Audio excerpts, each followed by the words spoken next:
সবাই বলে আমি নাকি শাওর পাগল বউ। আচ্ছা, এই যুগে তাই সে কি শাওরে মন পান দিয়ে ভালোবাসা যায়? আমার এই শাওরে বইয়ের সম্পর্ক কি সত্যি এরকম? শাওরে এত কত বইয়ের কত অভিযোগ, আমার কি কোনো অভিযোগ নাই? তোদের মতো শাওর পাওয়া ভাগ্যের ব্যাপার। আসলে কি সব ভাগ্যেতে লেখা থাকে না লিজেরও ভালো ভালো লাগে? কোনকার বউঝিয়েরা তো চাই বিয়ার পরে শহরের বাড়িতে গেলেই মাথার তুলে থুবে। বাপের বাড়িতে মায়ের কাছ থেকে ডেরে কথা শুনে নিত, শাওরের কাছে ডেরে কথা শুনলেই কলজেতে লেখা যায়। আমি কি কোনোদিনই শাওরের ডেরে বেকা কথা শুনিনি? না, এরকম শাওর আমি বানায় লিছি। আবার অনেকে বলিতেন শাওরে ভুল ভাল বুঝে আমি কোটিপতি হয়ে গেছি। আসসালামু আলাইকুম সবাইকে, সবাই কেমন আছেন? আশা করি সবাই অনেক অনেক ভালো আছে। আমার এই শাওরে বই এরকম মিলমিশ দেখে আপনারে অনেক কৌতূহল হয় আমার এই সম্পর্ক লে, আমার এই সম্পর্ক আসলে কেরকম দেখি অনেকেই ভাবে বসে আছেন সতরের মা তো সরল সোজা বেটার বউ ভুল ভাল বুঝে মনে হয় কোটিপতি হয়ে গেছে। যে যুগ চলে আসছে আর যে পরিস্থিতি চলে আসছে, কখন যে সাংবাদিক ঘরের মধ্যে এসে ঢুকে বলবে আপনার বেটার বউকে আপনার টাকা পয়সা দেয়, খাবার দেয়, ভালো ব্যবহার করে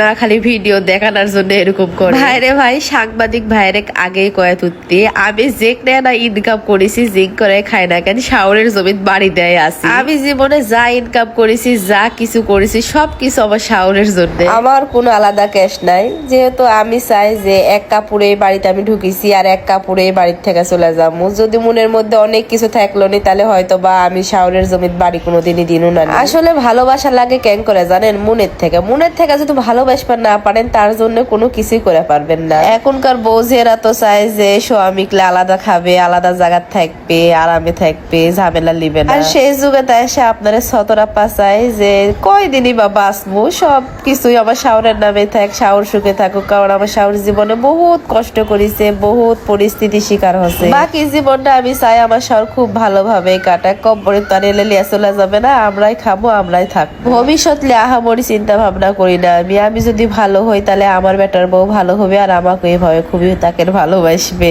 এটাই আশা করে নিয়ে আসি। জানি না আমার কপালে কি আছে। আর আমি অনেকটাই অসুস্থ হয়ে ভয়েস দিতে আপনারা বুঝা পারিছে, সেটা আমি ভালো করে